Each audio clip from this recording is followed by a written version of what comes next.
talked about the BLM things. Also, I work my way backwards. Yes, the BLM people are full of shit. Why? Because as soon as they got money from their grifting, what did they do? They moved. They didn't move in black neighborhoods. They moved out of black neighborhoods. Yes, if blacks people were as friendly and nice as they said they were, why is it you'd want to move around the racist, evil whites? They did. When you talk about the gays know full freaking well that the stuff that they're saying ain't true. As a matter of fact, if you talk to most gays will tell you trans are crazy. Oh, yeah. Most gays don't like trans. Sure don't. And so we understand that. And then almost every one of them, their arguments melt under scrutiny, which is why during the election, you notice people like Kamala Harris would not go to any unfriendly... Joe Rogan. She wanted all these special rules, editing. Like, that's the biggest platform in the world, and she wouldn't do it because she's not real. You can't have these conversations if you're not real. Like I said, we're consistent. We're going to say the same thing. I'll talk to different people, you know. I might change my opinions. My opinions do get changed sometimes if someone gives a good thing, but I'm open to listen to other perspectives. They're not. And that's what makes it difficult. Like, even when you brought me in here, I was like, well, what are we going to talk about? You're like, well, I'm just going to wing it. Yeah, it was flow. Because you didn't put me in a spot where you're saying, here's what we're going to talk about because we agree on this.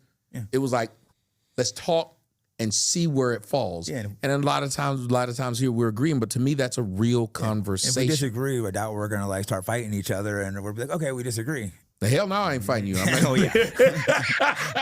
Oh, what I had. I ain't dumb. Man, I had Jorge Masvidal on here, and he's a badass fighter, and he's really he gets in street fights all the time, and I have too, and I'm like. He fought one of my best friends, Nate Diaz, and I'm like, man, I hope he doesn't disrespect him because I'm going to have to, I'm not going to be able to let him disrespect my boy and I'll have to break into a fight. But he was super respectful, luckily, because he's a crazy fucker. And I'm like, oh, hopefully it'll be a viral moment. But I'm like, hopefully me and George don't have to break into a fight. But no, we got along great. Well, you know probably why you got along by that. I'd say a mutually assured destruction. Yeah. Out of the beat the hell out of each other. No one out broke of it the up. fucking respect. Well, and he wouldn't disrespect my homie like that because he knows I'm a real one. He knows if I disrespected his homie like that, he would have to hit me. It's like he knows he grew up that way, so if I like started just going off one of his friends, he would know that he would have to hit me. And he would know if he started talking to Nate, he probably knew that I would have to come across and hit him. So it's like... And wouldn't it be better if, as a black guy and a white guy, there was a mutual understanding? If I call you a white motherfucker or you call me a black one... It might get smacked across the head, and it should be that way. It should be that way. But if I called you all kind of white whatever and you whoop my ass, they would still turn around watching the video, they'd say... You were the aggressor and you were racist. But if you call me a black something and I whooped your ass, they say you got what you deserve. This is an insane world that we live in because of the mutual assured destruction that used to happen when we talked about the patriarchy, where we understood that men deal with each other that way, to where you listen to Trump. I ain't no punk, you ain't no punk, but I'm telling you what's going to happen if this don't work. Men respect that language, but because you had the effeminization of America, that language don't exist. Yeah, not that long ago, someone you disrespect and they challenge you to a duel, you might die, and if you don't accept the duel, then you're shamed and as a coward. So there was like real life consequences running around disrespecting people. Ooh. They're on Twitter now, being like blah blah, kick your ass, you snow roach, or you N-word, whatever, disrespecting people. You coon, Uncle Tom. Like in the old days, you were challenged to a duel, I might get killed. Yeah, and that's what is missing. You cannot have respect. I don't believe you can. I don't believe you can have respect. I don't even think you can have law and order without the threat of a violent act happening from your actions. Yeah. If that threat is taken away, which is what's taken away from what blacks do, which is why we're out burning stores when we don't like it. Yeah. There's no threat. Imagine if white people went and burned down the hood if a black guy went and raped a white girl. Which I still don't understand why it doesn't happen. No, exactly. But they would call racist. They'd be locked up for like 30 years. But really, that would be like, I wouldn't condone it, but you could see why they would feel the rage. Because you felt comfortable to come down here and do this. And if we do nothing, what's to stop the next one?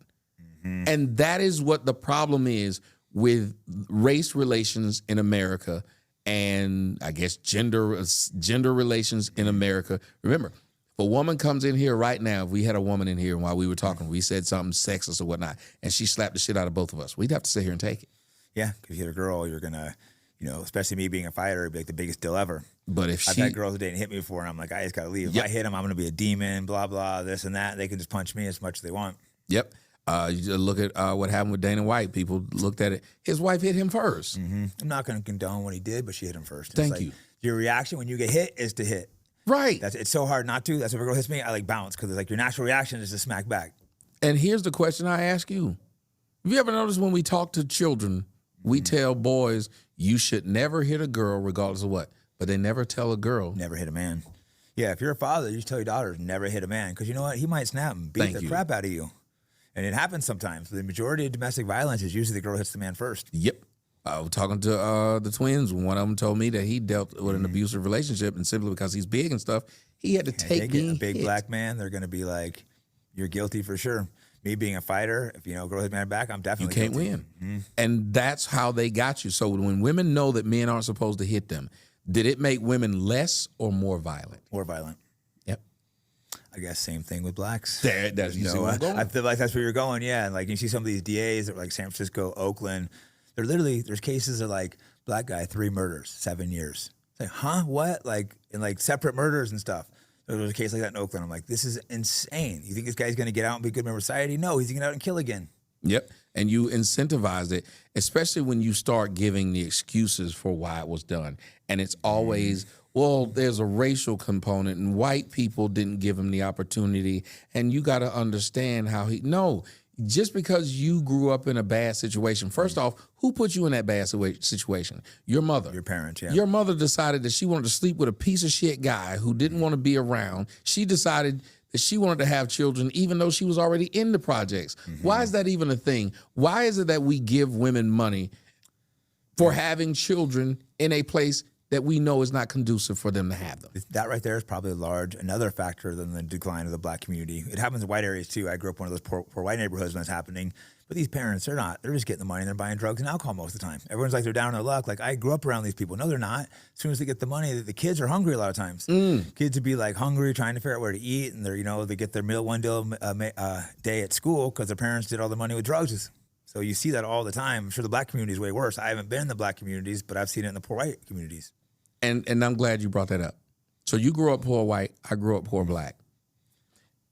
Let me ask you, did you learn this about the poor whites? As I grew up and got older, I started to realize what homelessness was. Homelessness is a lot of people who want to be in that situation. Yep.